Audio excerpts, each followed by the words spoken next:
இங்கே போடுறான் சேதியில் 300 சவரம் போட்டு கல்யாணம் பண்ணிக்கிறாங்க. இன்னும் 200 சவரம் போடுன்னா அவ்வளோ கொடுமை பண்ணிக்கிறாங்கடா அந்த மாமியார் இது பொண்ணை. இங்கே 5 சவரம் கிடைத்துக்க 10 சவரம் போட்டு 5 தவறுத தோத்தார அதை தர இல்லை கடிச்சிருக்கிறாங்க. இதெல்லாம் எனக்கு பிடிக்காது. 300 சவரமோ 10 சவரமோ அதை போடுறதுக்கு அந்த பெத்தவங்க எவ்வளவு கஷ்டப்படுறாங்கன்னு தெரியுமா? எங்க அம்மா பெருக்கிற வேலை செஞ்சுதான் அந்த 10 சவரனையும் போட்டாங்க. மழையும் வெயிலும் பார்க்காம மூத்திரத்துலலாம் கையை வச்சு வேலை செஞ்சு ரொம்ப கஷ்டப்பட்டு தான் அந்த 10 சவரனையும் போட்டாங்க.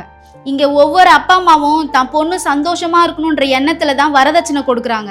அதுல இருக்க வலியையும் கஷ்டத்தையும் நீங்க பார்க்க மாட்டீங்க. அவங்க போடாத அந்த மிச்சம் மீதியும் கேட்டு கேட்டு டார்ச்சர் பண்றீங்க. ஒவ்வொரு பொண்ணுமே ஆசையோடையும் கனவோடையும் தான் கல்யாணம் பண்ணுவாரா. ஆனா நீங்க அவளோட மனசையும் அவளோட கனவையும் பார்க்க மாட்டீங்க. இந்த பணத்தையும் நகையும் தான் பாக்குறீங்க.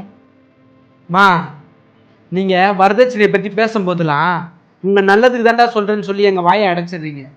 நம்ம சுயநலத்துக்காக மற்றவங்களை கஷ்டப்படுத்துறதுலாம் ரொம்ப தப்புமா. இந்த மாதிரி சூழல்லாம் மாறணும்னா முதல்ல நான் மாறணும். என் பையனுக்கு நான் வரதட்சணை வாங்க மாட்டேன்.